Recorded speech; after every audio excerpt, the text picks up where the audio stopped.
I mean, if you could predict, obviously no one knows, but how do you think there's going to be a bigger recession or some type of crash in some way in the U.S. economy or in the world? And when do you think that will happen? I see, I already feel it in 2023. So which you think is next year?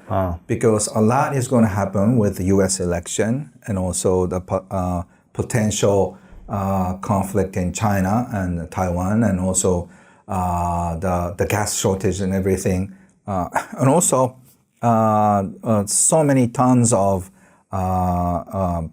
food wheat is stopped at the port of Ukraine, really, wow, which could cause a starvation in African countries. So we're going to see a lot of chaos in the next few months. Really? Yeah, and we're going to experience a lot of gas shortage in European countries, which they're thinking about because the gas stopped coming to Germany. So a lot of change is going to happen in the next few months. What, for everyone listening and watching right now, what would be the next 3 steps they should take after listening or watching to this around their invisible assets, their visible assets, or just the next 3 steps they should take in life to prepare for this? Right. So mentally, you have to be ready to find your peace of mind. So you can start counting your blessings, start appreciating what you have, and enjoy the flow of happy money. So when money comes in, you can say, thank you for the money given to me. When you pay for the bills, thank you, I have enough abundance so I can pay the bills. And start blessing people that you're giving money to. So by doing that, you can find your peace of mind in whatever you do. And I think that's the basic. That's number 1. That's the base. And also, secondly, you have to start figuring out your inventory, what you have and who you are. What type of inventory? Both emotional and also your gift. I never knew I could write until I was 33. Really? My parents were so surprised, and my brother and sister. And many of my friends were so surprised that I became an author. And I was the one who gets surprised most, by the way. Yeah. So I didn't know until I started writing. So I'm sure you have some kind of gifts buried in you. For example, Luis, you are an athlete, so definitely you knew your gift as an athlete, but probably you didn't know that you had a gift as an interviewer. No, I had no idea. Speaker.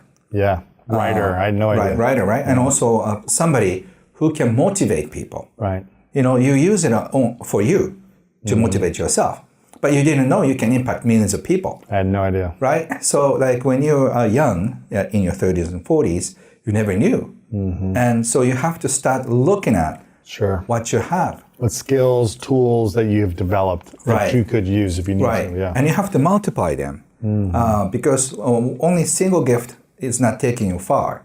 But if you can multiply your gifts of speaking, for example, and also listening, and the sense of humor, and the care, generosity, if you combine all of them, you become so unique.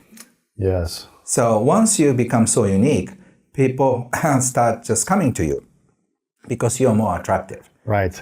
Yeah. So okay. So that's number 2 is find out your inventory of your assets and your gifts.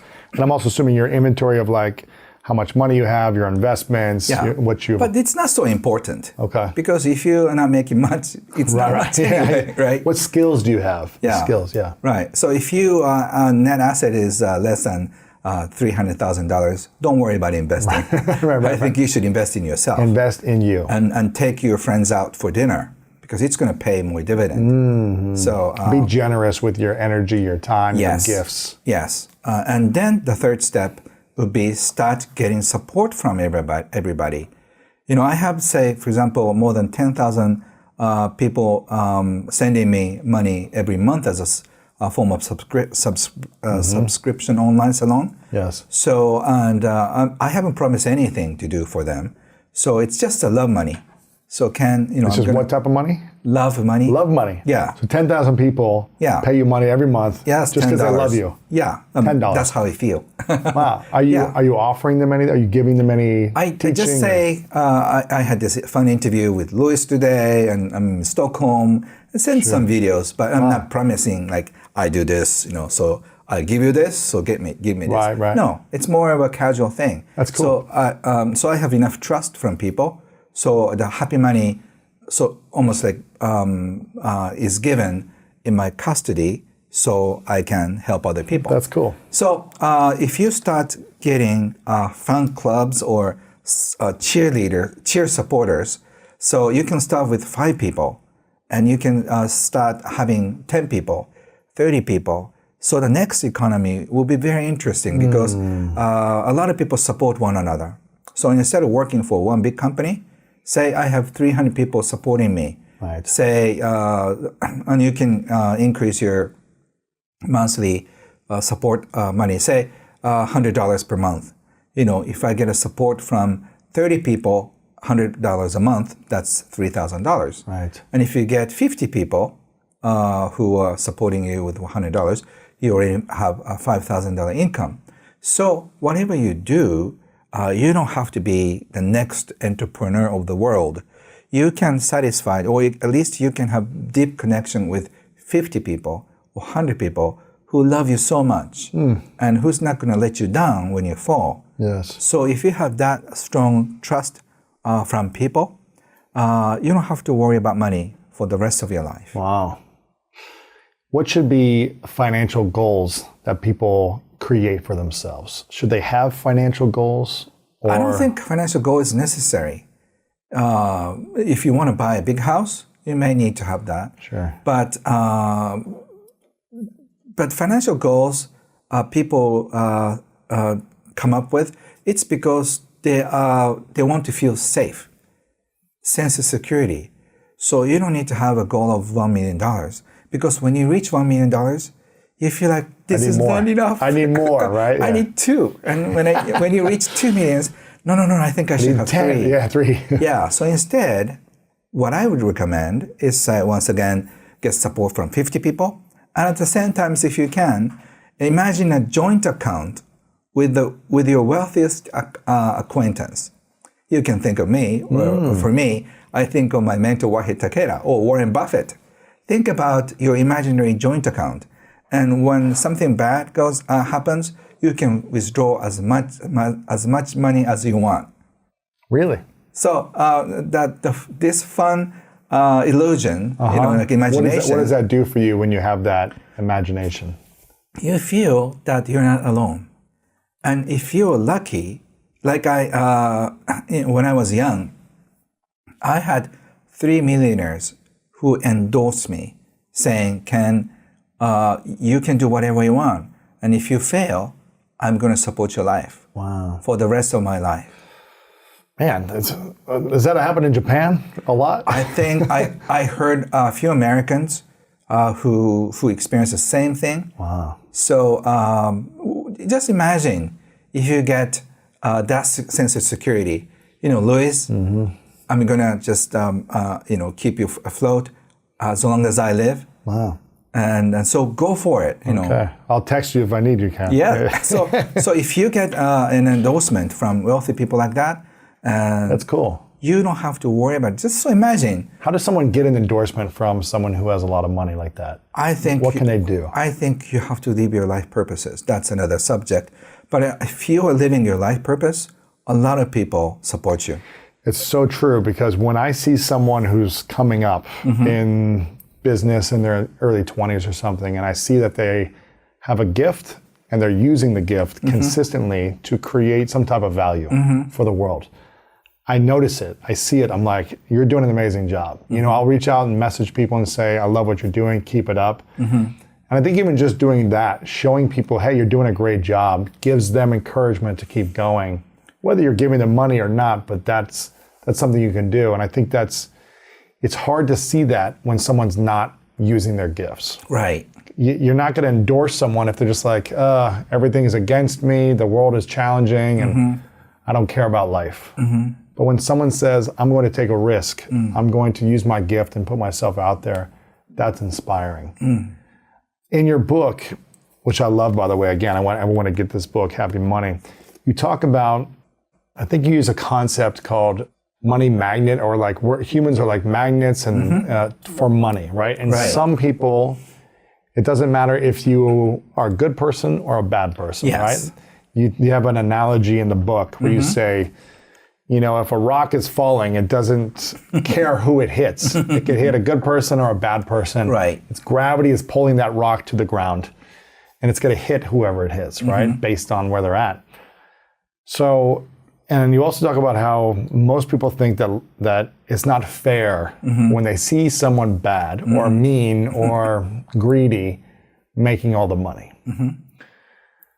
Can you just talk about this concept of being a money magnet and how someone could become more of that? So, once again, you know, we experience our life according to our beliefs. And some people have better luck than others. And some people work so hard, but they're getting minimum wages. So you have to find your place, your seat, your reserved seat is what I call. A lot of people try to sit on other people's seat, which is wrong because your seat is reserved somewhere else. And if you don't sit on other people's seat, what happens is that you get so depressed. And then you feel so meaningless, you know, so and all that, because you cannot really feel life. But once you sit on your seat, you are so deeply connected with your life purpose, then you start, your magnetism gets turned on. So how does someone know where their seat is and know how to sit in it and be happy with their seat? Yeah, so the only thing is ask your heart, what your heart tells you. If you're excited about it, you're going closer. And so like, it's like hot or cold, right? So if you feel more excited about like doing this, this is it, this is it, this is it. So you have to have your heart guide you where you're supposed to be. So always listen to your heart, you know, and then if your heart gets excited about a certain thing, you're just getting closer to your seat. Do you have a meditation or affirmation process for someone on how they can trust their heart, listen to their heart deeper to know they're on the right path? Right. Do you have something that you use yourself or that other people can use? Yeah, so I always try to have a few minutes, say you're waiting for a car, you know, a Uber, or just waiting for something. I find a few moments and then just try to find my center, you know, and then and just go deeper and figure out where I want to go and just listen to my heart. What does my heart say? Am I excited about this or not? Am I trying to get money? So I'm not excited, but I have to do this to bring money on food on the table. So I always check what my heart tells me. You're always listening to it. What happens when your heart is not excited? Like let's say you have a project you're working on. Right. You're working. I'm assuming all of your books you're excited about, but maybe there's an event you're supposed to go to, or I don't know, something that you said yes to, and you realize your heart is not excited about this. What do you do then? Do you do it, but then you don't repeat it the next time, or how do you navigate that? So I want to be a nice person. So once I said yes, I'll do it. Yeah. But I try to be very careful with what I say when I say yes. So I have a great team. So they'll just check. Yeah. They'll check, even because I want to be nice to everybody. So I'm likely to say yes too many times. So my secretary and my team says, Ken, are you sure about this? Yeah, probably not. So can you come up with something? Well, I'm glad you're here and you didn't reschedule this interview. Yeah, so, but in general, I'm trying to listen to my heart. That's good. That let me hear. I think a lot of people don't understand the power of a daily affirmation or a daily check-in with yourself, just like you talked about for 2 minutes. For someone that doesn't believe in affirmations, what would you say to them? So even if you don't believe it, you must be saying something to yourself. Like, this is a terrible day. It's so hot. I don't like this. So subconsciously, you're saying something about your life or about yourself, about your friends or about your clients. Oh, I hate working with this person. Something like that. So I think it's a affirmation by itself. So just write down what are the things that you say to yourself subconsciously. You can probably figure out. Right. And is that a happy thought? And then, unfortunately, a lot of the things that we talk to ourselves are negative. Yes. Yeah. So do you want to feed negative thoughts like this? Or do you want to pour more positive thoughts? You have a choice. But unless you write them down, you never know it. And then you may find that the reason why you get depressed, because I keep telling me about life. No wonder I feel depressed. So if all the things you talked about about you are positive and loving, it's what you get. Yeah, exactly. And can you tell me how we can think about money as energy? In the book also, I saw you writing about how money is energy, and sometimes people try to make it and hold on to it. They want to hold on to it. They want to stack it in their bank as high as they can go, and they don't want to spend it. Sometimes it happens. What happens when we hoard money, when we keep it and we don't let it come and go as energy? What happens? So I have seen so many interesting things. Like when if you hoard your money, a few things happen. You get sick, and then you have to pay for the medical bills. Really? Yeah, or like your kids do something bad, and then you have to pay for the damage. So money needs outlet. So it's so interesting how money flows, and if you don't let out your money energies outlet, it's gonna get bad. It's like a pond. If there's no flow, the water gets bad. Right. It's like, think about your health. If you eat, and don't go to the bathroom, you get sick. What's going to happen? Yeah. So to stay healthy, you have to eat right. You have to release right. Yes. So for hoarding money, I want to ask them, you're eating so much, but what if you refuse? I'm not going to go to the bathroom, for the rest of my life. Oh my gosh. You'd be sick. Yeah, right. And you'd explode. And you cannot eat well. Yeah. So you have to let your money flow, and then the next flow comes in. So here comes money EQ, the trust part. Trust is the hardest part of money EQ. You have to have the trust that once you let go of money, it comes back. So you don't have the trust. That's why you start worrying. That's why you have doubts about yourself. So instead of attaching to your money, you can say, thank you for staying with me. Just go bless the world and come back with your friends as soon as possible. Come back. Thank you for being here. Go bless the world. Come back as quickly as possible with more friends. Right. So it's kind of fun, right? Sure. So it's a metaphor. So in your mind, letting go, if you let go fast, it's going to come back fast. There is so much happy money in your life, but you forget because we are so overwhelmed by the stress around money. Right. Yeah, maybe there was a trip you went on with a friend or family. You went on an adventure, and that money provided that memory, that experience for you. Right. It was worth the money, right? There's a happy saying. Yes.